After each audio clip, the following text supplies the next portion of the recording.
souffrance est là, la souffrance est là. Dans les EHPAD, dans les EHPAD, dans les EHPAD.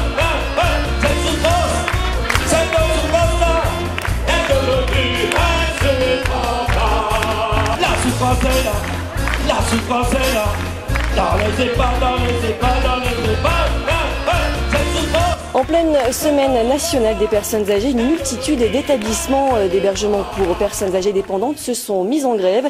C'est le cas aujourd'hui du personnel des établissements du Puy-de-Dôme qui manifesteront cet après-midi devant l'Agence régionale de santé. Alors avec nous pour évoquer ce sujet, François-Thierry Cherrier, bonjour. Bonjour. Vous êtes secrétaire général des retraités CGT, par ailleurs membre de la direction nationale de la CGT. Alors vous dénoncez des dégradations de vos conditions de travail. Concrètement, ça se traduit comment ? On dénonce, bien sûr, y compris avec les deux fédérations qui couvrent ce champ, la Fédération de la santé et de l'action sociale, la Fédération des services publics. Les personnels sont aujourd'hui mis devant des situations de travail très compliquées. Déjà, le fait qu'ils sont en nombre insuffisant. Par exemple, les différents gouvernements nous opposent des ratios de 0,25 personnel par résident, alors que nous, à la CGT, on demande un personnel par résident. Pour exemple, sur Langeac, 80 résidents, une infirmière, 2 AS et une ASH pour 80 résidents. Et là, c'est là qu'on voit le décalage entre les effectifs et le nombre de personnes accueillies dans les établissements pour personnes âgées et retraitées. Alors, quelles sont les conséquences d'un manque de personnel aujourd'hui ? Les conséquences, elles sont déjà sur le personnel lui-même, qui est à bout, qui ne peut plus remplir les missions, qui, par exemple, sur des toilettes, n'a plus le temps nécessaire à consacrer à la personne. On parle de personnes humaines et non pas de machines ou de lits à nettoyer. On parle y compris de toilettes. Donc tout ça dégrade les conditions de travail, les conditions d'accueil, y compris pour ces personnes. Aujourd'hui, je vais dire la dignité humaine n'est plus respectée, et non pas du fait des personnels, mais simplement par ce manque de personnel.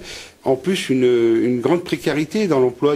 On l'estime à 23-25% de personnel manquant dans l'ensemble des établissements accueillant ces personnes âgées retraitées. Dans le Puy-de-Dôme ?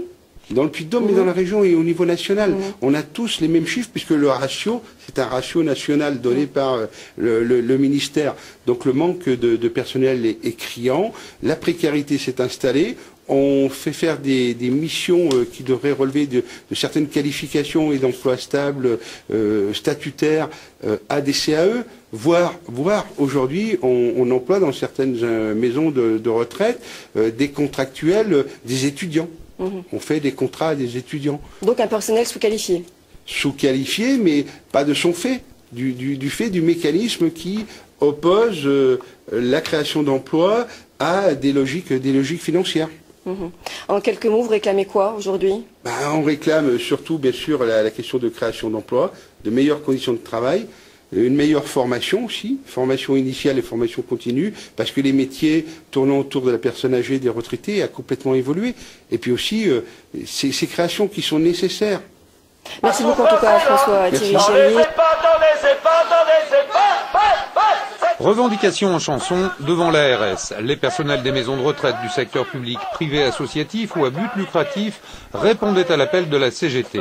Parmi les points soulevés, il y avait la défense des salaires et des conditions de travail, mais l'argument essentiel du mouvement est de dénoncer la précarité des emplois.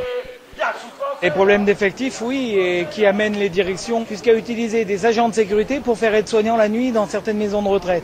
Ce que nous dénonçons et que nous avons averti effectivement la préfecture sur l'utilisation des professionnels qualifiés et non pas des professionnels en précaire qui sont amenés à faire tout et n'importe quoi pour que l'établissement et les personnes âgées aient quelqu'un auprès de leur lit. Je souhaite vous remercier pour votre présence, même si nous ne sommes pas à des centaines de milliers, compte tenu des assignations, des réquisitions. Je vous remercie d'être présent parce qu'un bon nombre d'établissements sont représentés aujourd'hui. Et donc nous allons voir pour la délégation de façon à ce que la plus grande partie des établissements puissent être représentés auprès de ceux qui vont nous recevoir. Le 1er juin 2012, nous étions déjà nombreux devant l'ARS pour porter nos revendications, les mêmes qu'aujourd'hui. Nous avons d'ailleurs obtenu quelques mises en CDI et en titularisation. Cela veut dire qu'on peut bouger, on peut gagner des choses. L'ARS doit nous communiquer aujourd'hui un état des lieux sur la précarité dans le Puy-de-Dôme. Nous allons revendiquer l'état de précarité dans la région Auvergne.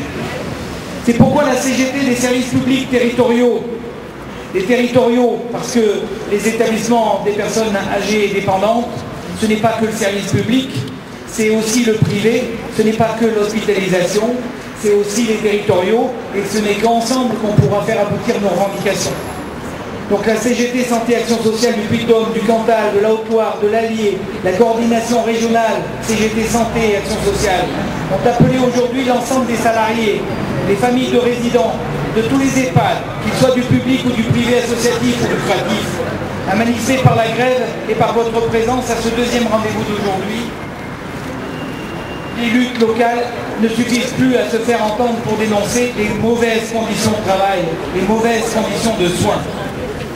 La précarité dans laquelle un bon nombre de salariés vivent parfois depuis plus de 10 ans.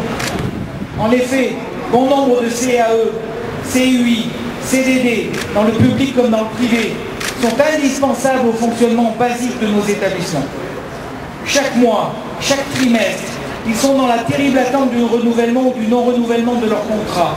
Parfois, tout en travaillant, ils attendent 15 jours, voire un mois, le fameux contrat. Mais aussi pour dénoncer la politique salariale menée depuis des années. Le SMIC étant le salaire de la majorité des personnels de ce secteur d'activité. Privé ou public, nous sommes tous au SMIC. Et même en dessous du taux horaire, car ce sont des primes qui ramènent notre salaire au SMIC et non pas la valeur du point. La formation professionnelle est insuffisante. On ne trouve pas d'aide-soignants, pas d'infirmières, pas de kinésithérapeutes, pas de médecins. C'est un manque de professionnels qualifiés de tout secteur d'activité, ce qui entraîne inévitablement des dépassements de fonction. Nous pensons que ceci est volontaire de la part de l'ancien gouvernement, mais aussi des patrons, car cela leur permet de baisser le coût de production des soins. Nous exigeons du gouvernement actuel qu'il modifie cette politique. Et oui, on parle de production de soins, car le capitalisme et le productivisme sont entrés dans la santé. La santé est devenue une marchandise capable de rapporter des plus-values sur le dos du salariat, mais aussi sur le dos des résidents ou de leur famille. Qui peut payer 1 500 à 3 000 euros par mois en plus de ce que verse le Conseil général et l'État? Les professionnels sont qualifiés, sous-qualifiés, on promet de la promotion s'ils accomplissent des tâches pour lesquelles ils ne sont ni habilités, ni qualifiés, ni rémunérés. Financés par le Conseil général et par les familles, ces tâches relèvent du financement de l'État. Le prix de journée des résidents ne doit en aucune manière pallier les défections de l'État en matière de financement des établissements et de la dépendance. Nous ne pouvons plus travailler avec les effectifs actuels. Tous les jours, les résidents sont en danger de par le faible nombre d'agents présents de nuit comme de jour. Certains services et même des établissements fonctionnent sans infirmières, parfois avec un seul agent du site. Et des fois, certains établissements n'hésitent même pas à utiliser le personnel de sécurité pour faire aide-soignant. La loi HPST Bachelot-Sarkozy pèse sur le fonctionnement des établissements. Après le démantèlement des DAS, la tutelle ARS se défausse continuellement sur les collectivités territoriales. Aujourd'hui, dans tous les départements de l'Auvergne, une conférence de presse est tenue par la CGT sur les conséquences désastreuses de la loi HPST sur notre système de santé. Le démantèlement de notre couverture sanitaire, fermeture de services, d'activités d'établissement ont un impact incommensurable.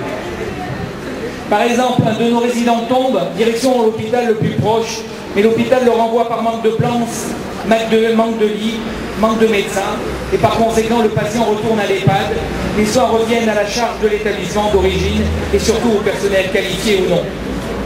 Le projet de loi de finances de la Sécurité sociale est en cours d'examen au Parlement. C'est sur le contenu de cette loi que l'on pourra juger si le gouvernement actuel prend en compte les préoccupations des usagers et des salariés en termes de santé et de protection sociale. Il faut que nos gouvernants cassent la marchandisation de la santé. La santé n'a pas de prix, elle a un coût. Et pour cela, il faut faire des choix politiques. Nous, salariés de ces secteurs d'activité avec la CGT, nous entendons bien peser de toutes nos forces sur ces choix politiques. Nous refusons de travailler à la tâche. Nous refusons la maltraitance institutionnelle créée par le sous-effectif. Nous refusons d'être otages d'une politique basée uniquement sur les économies et sur l'exploitation des salariés. La CGT revendique pour toutes et tous une revalorisation des salaires à plus de 10%, l'harmonisation par le haut des régimes indemnitaires et des primes, NBI gérontologiques, et leur intégration dans le salaire de base, de réelles créations d'emplois pour un service de qualité, l'amélioration des conditions de travail, des titularisations pour le public et mise en CDI pour le privé, la reconnaissance des qualifications, le gel des prix de journée pour les résidents. Mais notre revendication de l'abrogation de la loi HPST et de la RGPP est toujours d'actualité. Demain, des élections vont avoir lieu. Ce n'est pas forcément le propos aujourd'hui, mais je souhaite faire un appel à tous les salariés présents ici. Du 28 novembre au 12 décembre, les élections vont avoir lieu dans les très petites entreprises, les TPE. Vous allez voir des publicités et la campagne électorale. La CGT est au plus proche des salariés. Nous vous demandons en fait de relayer auprès de vos collègues, auprès de vos amis, auprès de votre famille, que dans les entreprises de moins de 11 salariés, ils vont avoir à voter, à s'exprimer par Internet ou par correspondance. Et le vote CGT aura toute son importance pour la garantie de défense des salariés. Vous savez, par rapport aux hôpitaux, aux maisons de retraite, on est en train de vouloir nous démonter nos maisons de retraite pour mettre à domicile les personnes âgées. Ça coûtera moins cher. Or, lorsque nos résidents sont à domicile, ce sont des aides à domicile qui viennent. Ces aides à domicile, elles viennent voir la CGT. Elles sont plus ou moins salariées des résidents ou des familles et elles sont toutes seules. La loi, le travail, l'exploitation, il n'est même pas mesurable. Même pas mesurable. Merci la T2C, le CNTC. Et donc ces salariés ont besoin de la protection et la CGT, nous nous engageons à les défendre et c'est pour ça que je vous demande de faire appel à ce que tout le monde puisse pouvoir voter CGT, que cette élection, la CGT soit gagnante. Merci à vous. L'évolution a voulu que maintenant, de plus en plus, et c'est bien pour la personne, puisse vieillir tranquillement chez elle et intégrer vraiment la maison de retraite qu'une fois que physiquement ou psychiquement, elle ne peut plus rester chez elle. Ce qui veut dire que maintenant, en maison de retraite, vous avez une population qui demande une prise en charge beaucoup plus importante et aussi une population beaucoup plus vieillissante, ce qui forcément demande du travail très important et supplémentaire aux agents. Et pour autant, on n'augmente pas le personnel. Par exemple, dans une maison de retraite, dans un service où vous avez 30 résidents, vous allez avoir 25 toilettes. Alors qu'auparavant, vous auriez peut-être eu que 5 ou 6 toilettes parce que les personnes étaient indépendantes et pouvaient donc elles-mêmes faire leurs toilettes. Donc ce qui nécessite quand même beaucoup plus de travail, notamment le matin. Un personnel commence aux alentours de 6h ou 7h et parfois finit ses toilettes entre midi et 12h30. Et souvent, du coup, le personnel est limité dans le temps et donc est obligé de faire des toilettes des fois en un quart d'heure, voire 10 minutes. Ce qui provoque ce qu'on appelle de la maltraitance institutionnelle. Il y a des situations critiques où du travail est confié à des personnes qui n'ont pas les qualifications qu'il faudrait. C'est-à-dire du travail, par exemple, de change de toilettes de personnes âgées qui sont confiées à des ASH alors que ça devrait être des aides-soignants qui le fassent. Il y a des personnes âgées qui sont très dépendantes dans certaines EHPAD et donc il faut des personnes qui soient qualifiées. L'action de juin, s'il n'y avait pas eu l'action d'aujourd'hui, il débloque quand même une enveloppe de 9 millions d'euros pour 300 postes au niveau de la région, donc 300 postes de titulaires, d'accord, 100 postes pour le Puy-de-Dôme et 200 postes, bien sûr, à répartir sur les 3 autres départements. S'il n'y avait pas eu l'action du mois de juin, on est sûr que ces 9 millions d'euros, ils devaient garder tranquillement le tiroir caisse. Donc l'action du mois de juin, celle d'aujourd'hui, et y compris ce qu'on a fait, y compris dans la délégation, ça peut le faire. Mais 100 postes dans le Puy-de-Dôme, il en restera 423 qui sont précaires encore. Oui. La situation d'aujourd'hui, puisqu'il y en a 523 dans le Puy-de-Dôme, vous enlevez 100 postes pour ma titularité, il en restera 423 pour 47 établissements. Il y a 47 établissements qui sont exploitables. Et il y en a 95 établissements dans le département. Donc il y a encore du boulot à faire. Il y aura certainement d'autres journées, d'autres initiatives. Mais ce qu'il faut, partout on a des syndicats. Puisque la lettre va arriver aux directions. C'est aller interpeller les directions maintenant en disant vous avez des consignes de l'ARS. Maintenant, comment on fait pour titulariser les gens? Alors, y compris la fonction publique territoriale, Didier, au niveau du centre de gestion, lui fera l'intervention nécessaire, parce que pour la titularisation de la fonction publique territoriale, ça va être le centre de gestion. Alors comme on sait qu'ils vont les interpeller, il faudra aller où ils sont, dire les postes on les veut. Vous avez 9 millions d'euros, tout de suite en 2012 on les veut. Après on verra pour 2013. Et il y a autre chose qu'il faut surveiller. Parce qu'ils nous ont dit que les départs en retraite étaient remplacés dans les EHPAD. Ah oui. D'accord? Donc vérifiez que les départs en retraite soient bien remplacés par des titulaires et pas par des contractuels. On est d'accord?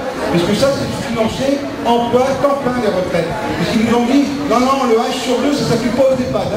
Ils obéissent ça. Donc maintenant, à vous d'être vigilants là-dessus. Quand vous avez une collègue ou un collègue qui part en retraite, il soit bien remplacé par un emploi de temps plein, titulaire, ou en CDI. Les personnels des EHPAD représentent plus de 10 000 personnes en Auvergne. Le taux de participation au mouvement est difficile à déterminer avec les assignations et les réquisitions.